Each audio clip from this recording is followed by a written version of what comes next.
Good morning students. जैसा कि पिछली वीडियो में हमने बताया था आपको कि रैखिक में और अवकल समीकरण में समघाती अवकल समीकरण को हल करने के लिए हम लोग y is equal to vx मानते हैं, बट कभी कभी आपके क्वेश्चंस में अगर x बटा y का फॉर्म, जैसा कि सामने क्वेश्चन लिखा हुआ है, यदि x बटा y का फॉर्म बनता है तो फिर हम लोग इसको अलग से चेंज कर देते हैं। इसी फॉर्म को x is equal to vy मान लेते हैं। मीन्स जब आपके क्वेश्चन में x बटा y का फॉर्म होता है तो x बराबर vy मानकर हम लोग समघाती समीकरणों को हल करते हैं। जैसा कि सामने क्वेश्चन है आपका एक्सरसाइज 9.5 का 10वां क्वेश्चन है। इस क्वेश्चन में आप जहां भी देखें x बटा y का फॉर्म बना हुआ है, तो यदि हम लोग ऐसे लिखते हैं कि माना x is equal to vy, तो dx upon dy means y के रिस्पेक्ट में इसका अवकलन होना है, y के सापेक्ष अवकलन। तो dx by dy, और जब dx by dy हो गया ये हो जाएगा v y का 1 प्लस y इंटू v का हो जाएगा dv by dy। फर्स्ट को छोड़िए सेकंड का अवकलन और प्लस सेकंड छोड़ेंगे तो फर्स्ट का अवकलन। ये y के रिस्पेक्ट में अवकलन हो रहा है। इसको याद रखना है कि जब भी x बटा y का फॉर्म बनता है तो x is equal to vy, और जब y अपान x का फॉर्म बनता है तो y बराबर vx मानकर हम लोग अवकल समीकरणों को हल करते हैं। फिलहाल यहां पर dx by dy के लिए dy से भाग देना होगा और यहां बन जाएगा 1। मीन्स क्वेश्चन आपका हो गया 1 plus e power x by y dx upon dy plus e power x by y 1 minus x by y is equal to 0। ये बन चुका है क्वेश्चन। यहां पर x बाई y के स्थान पर v रखना है और dx बाई dy के स्थान पर v plus y dv upon dy रखना है। तो स्टार्ट किया जाए। 1 plus e power x by y है तो v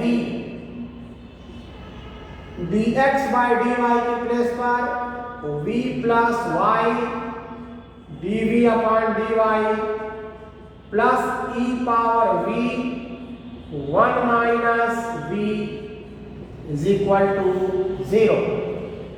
अब यहां पर मल्टीप्लाई करेंगे, यहां भी मल्टीप्लाई होगा v से, तो आएगा v plus e power v into v plus y के साथ आ गया 1 plus e power v dv upon dy plus इसका ब्रैकेट ब्रेक करेंगे, आएगा e power v minus v e पर v is equal to 0। v e पर v cancel हो गया। अब v e पावर v है तो उसको उधर ले जाएं।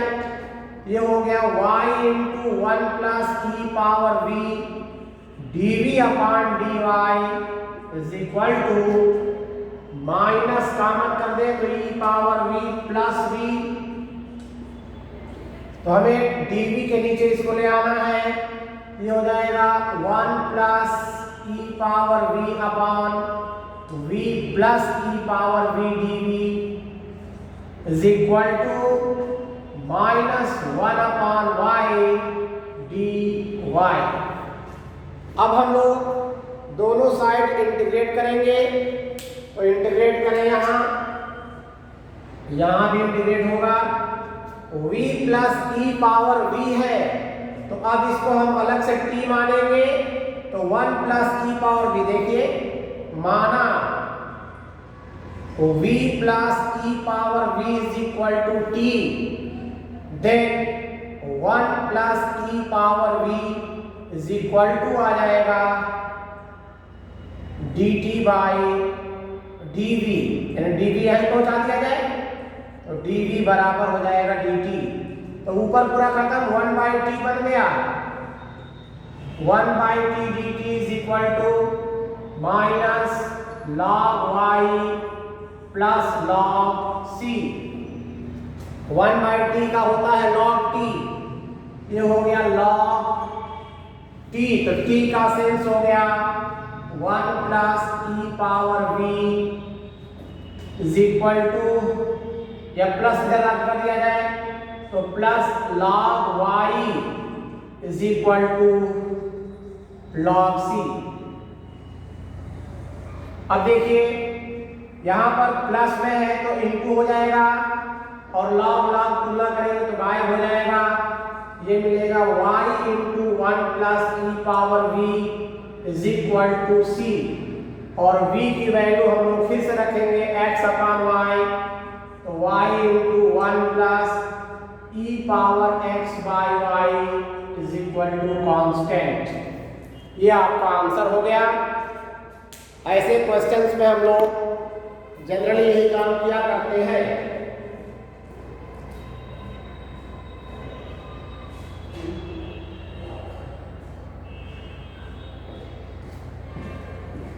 अब होमोजीनियस इक्वेशंस मीन्स समघाती अवकल समीकरण के जितने क्वेश्चंस थे हर टाइप का क्वेश्चन हो चुका है।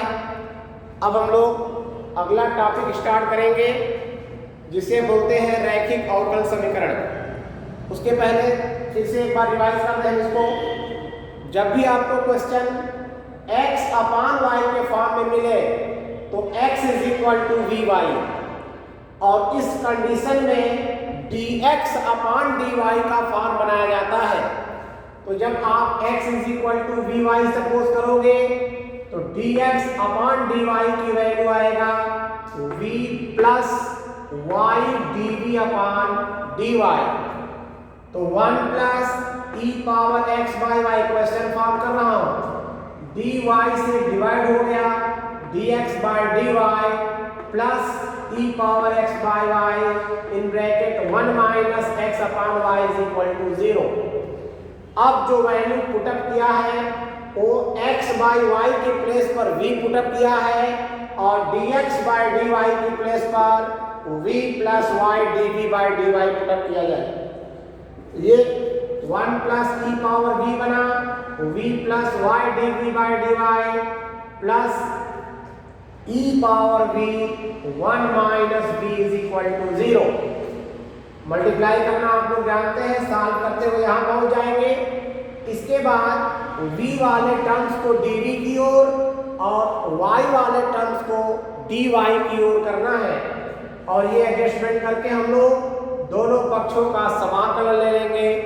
समाकलन करने के बाद आपको आंसर मिलेगा v के फॉर्म में, और v की वैल्यू x अपान y रख देंगे तो आपका ओरिजिनल आंसर मिल जाएगा।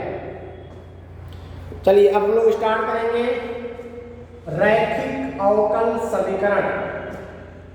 ये 9.6 के लिए होगा।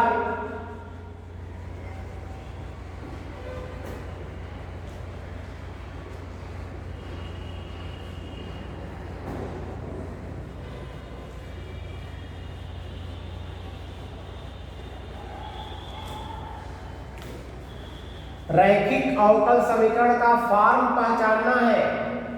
रैखिक अवकल समीकरण वास्तव में कैसे होता है समझिए। रैखिक अवकल समीकरण कैसे बनता है? रैखिक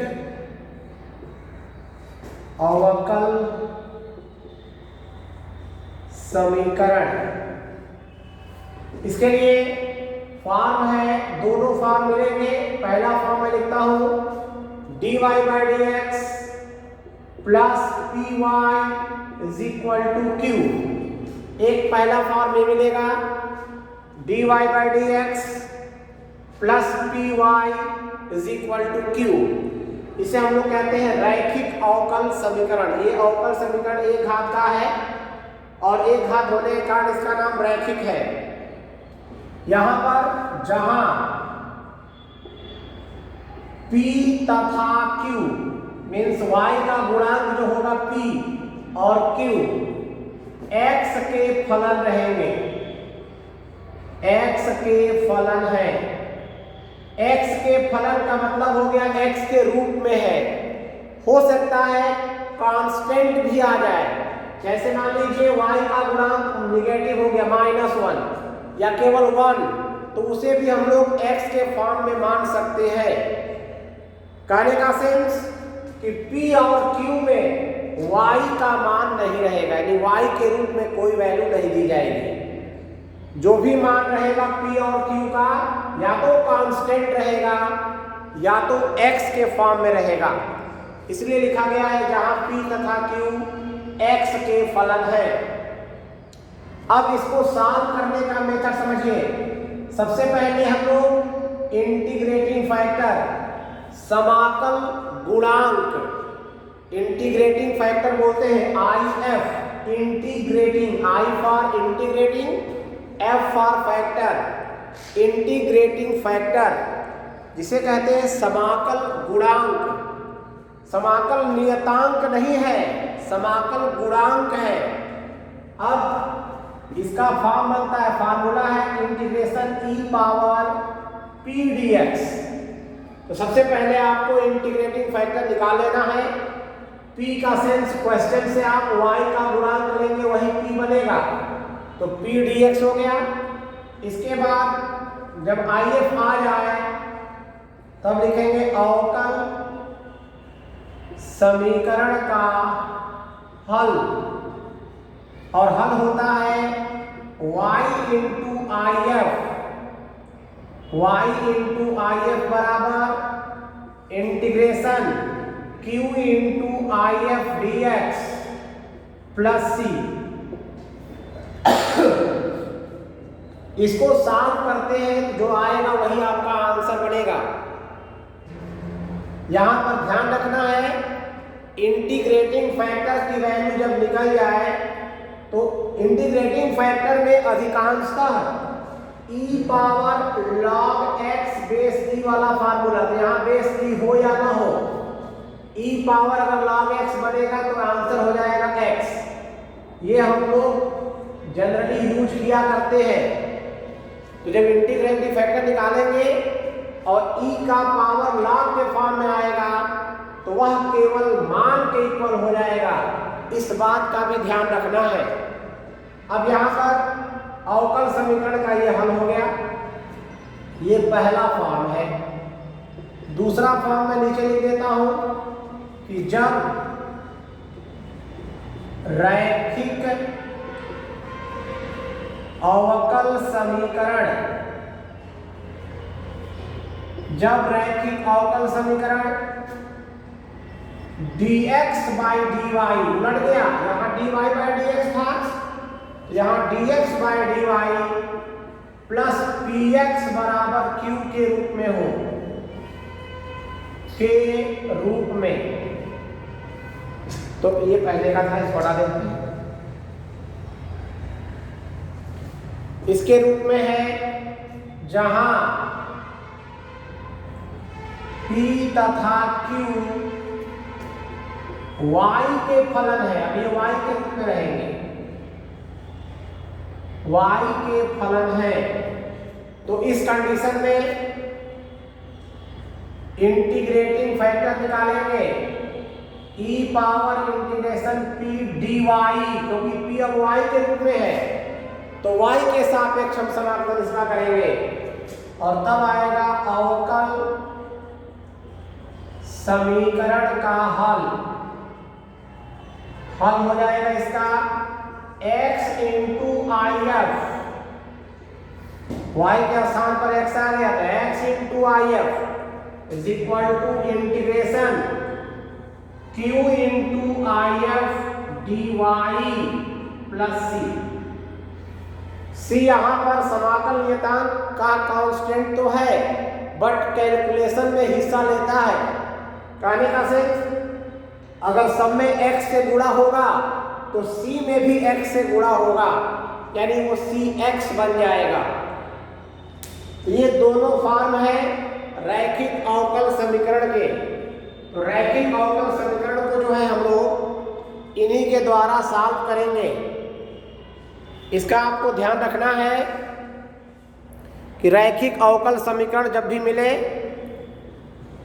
आप इन दो फॉर्मों में से किसी एक का यूज कर सकते हैं। अब क्वेश्चन के अकॉर्डिंग हम लोग यूज किया करेंगे, क्वेश्चन के अकॉर्डिंग हम लोग यूज करेंगे। 9.6 का 5वां क्वेश्चन देखा जाए। प्रश्नावली होगी 9.6 और क्वेश्चन नंबर हम 5 की चर्चा करने चल रहे हैं।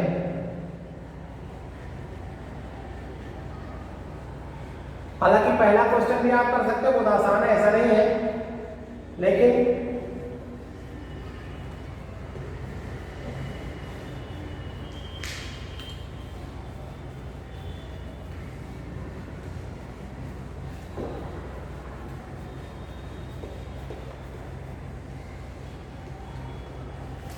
चलिए ध्यान दिया जाए। चलिए पहला क्वेश्चन कर देते हैं। फर्स्ट क्वेश्चन लिखा हुआ है dy by dx plus 2y is equal to sine x। ये आपका पहला क्वेश्चन है जिसे आप समझ सकते हैं। यहाँ पर dy by dx के साथ ऐड हुआ है, मीन्स हम लोग तुलना करेंगे dy by dx plus py बराबर q से। ये जो क्वेश्चन सामने है इसका हम dy by dx plus py बराबर q से तुलना करेंगे। तुलना करने पर जब तुलना करेंगे तो p की वैल्यू आपको मिलेगी 2, क्योंकि y का गुणांक ही p है, y का गुणांक 2 है तो p का मान हो गया 2। और राइट हैंड साइड में q है, यहाँ राइट हैंड साइड में साइन x है तो q का मान हो गया साइन x। जब तुलना करके p और q निकाल लेंगे तब इंटीग्रेटिंग फैक्टर निकाला जाएगा। इंटीग्रेटिंग फैक्टर होता है e power integration p dx, p मतलब 2 dx, और 2 का समाकलन होता है 2x, ये हो गया e पावर 2x। ये इंटीग्रेटिंग फैक्टर हमने निकाल लिया। अब हम अवकल समीकरण का हल लिखने जा रहे हैं। तो अवकल समीकरण का हल, जब अवकल समीकरण को हल किया जाएगा तो हो जाएगा y इंटू IF। फार्मूला बिल्कुल आपको याद होना चाहिए, फार्मूला याद रहेगा तभी आप समझ पाओगे क्या हो रहा है। तो y इंटू IF, IF का सेंस हो गया e power 2x is equal to integration q into IF, तो q की value sine x into IF e power 2x dx plus c। ये फार्मूला हमने यूज कर लिया। अब हम इंटीग्रेट जैसा जानते हैं वैसा करेंगे। तो यहाँ पर दो फलन का गुणा हो गया, फर्स्ट इंटू सेकेंड, और आप जानते हो कि जब त्रिकोणमिति और चरघातांकी दोनों फलन एक साथ आ जाते हैं तो यह कभी समाप्त नहीं होता। इसका सेंस इसको अलग से i मानना पड़ेगा। तो लिखेंगे माना i is equal to sine x या e power 2x into sine x। इसको सेकंड मान लिए, इसको फर्स्ट।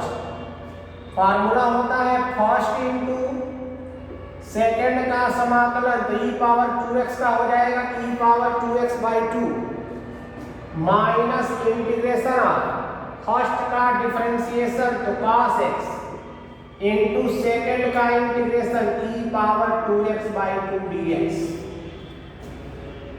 तो ये तो हो गया 1/2 e power 2x sine x minus 1/2 को बाहर किया जाए। अब यहाँ फिर से इसको सेकेंड है, इसको फर्स्ट मानेंगे। 1/2 तो बाहर हो गया। फार्मूला होगा फर्स्ट इंटू सेकेंड का समाकलन e⁻²x/2 माइनस इंटीग्रेशन फर्स्ट का डिफरेंशिएशन तो minus sine x into second का इंटीग्रेशन e⁻²x/2 साथ में लग गया dx। देखिए i की वैल्यू चल रही है, यहां मिल गया आपको 1/2 e⁻²x sin x माइनस 1/2 से 2 में 2 हुआ तो 1/4 मिला e⁻²x cos x minus minus plus और प्लस माइनस फिर माइनस हो गया 1/4 और बाकी जो बचा हुआ है उसी को हम लोग i माने हुए हैं, इसलिए यह हो गया 1/4 i। अब हमें i का मान चाहिए, हम यहीं पे साफ कर दे रहे हैं, इसको जगह कम पड़ रहा है इसलिए। चलिए तो अब हम लोग i की वैल्यू यहाँ इसको इधर आके ऐड कर ले तो मिल जाएगा 5/4i और इन दोनों में यहाँ पर ऊपर नीचे 2 से गुणा करके 4 बना लिया जाए ताकि 1/4 कॉमन ले लें। 1/4 e⁻²x हम कॉमन ले लिए, यहाँ 2 बचेगा ऊपर, ऐसे कर दिया हूँ इंटू 2 तो 4 बाहर हो गया तो बच गया 2 sin x minus cos x। यहाँ 4 से 4 कट गया तो i की वैल्यू मिल जाएगी e⁻²x/5 ब्रैकेट में आएगा 2 sin x minus cos x। i की वैल्यू आ गया। अतः अवकल समीकरण का जो हल था यानी y, ये हो गया y e⁻²x is equal to, इस पूरे का समाकलन अभी भी आया है e⁻²x/5 प्लस c तो प्लस और यहां लग गया c।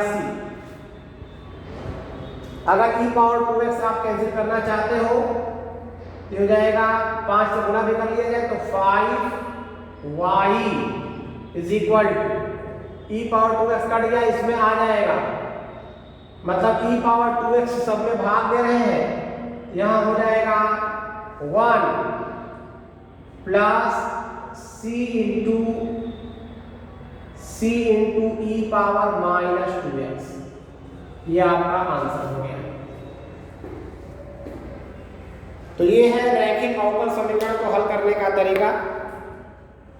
बाकी आपकी किताब में और बहुत सारे क्वेश्चन दिए हुए हैं, उनको देखेंगे हम लोग। एक बार फिर से इस क्वेश्चन को रिवाइज करते हैं। समझिए, पहले क्वेश्चन था dy/dx + 2y = sin x। इसकी तुलना हम किए dy/dx + py = q से, तो p की वैल्यू हो गई 2 और q की वैल्यू हो गई sin x। फिर इंटीग्रेटिंग फैक्टर निकाला गया e⁻²2dx और 2 का होता है 2x तो e⁻2x आ गया इंटीग्रेटिंग फैक्टर।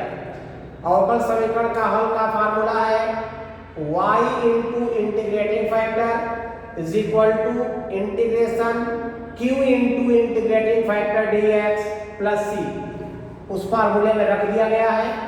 इसके बाद e⁻2x sin x का समाकलन करने के लिए अलग से i माना गया और इसका समाकलन करना सब लोग जानते हैं, समाकलन कर दिया गया। जब समाकलन करके i का मान निकल आया तो वही i का मान फिर से इसी में रख दिए तो इसका आंसर मिल गया। इतना काम आपको करना है। ऐसे ही क्वेश्चंस दिए हुए हैं, बुक के अन्य क्वेश्चन को देखिए।